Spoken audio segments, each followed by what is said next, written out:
घनसावंगी असेल, अंबड असेल आणि जालना असेल या तिन्ही तालुक्यामधून शेतकरी बांधव दाखल झालेले आहेत।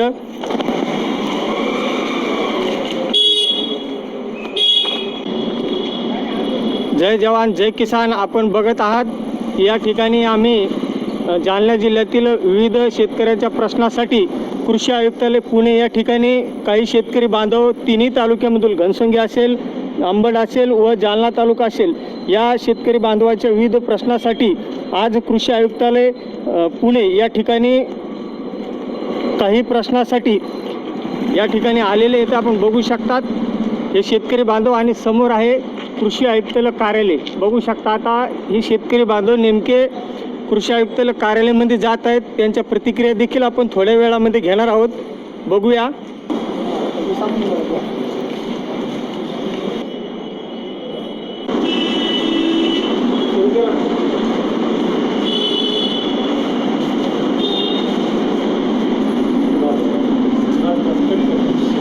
₹20,000 आता त्याचबरोबर विरेगाव मंडळ जालना तालुक्यामध्ये विरेगाव मंडळ यांच्या नेर मंडळ यांचं बसलेले आता द्राक्ष नेर बसले आणि त्याच्याच बाजूला यांची जमिनी आहेत।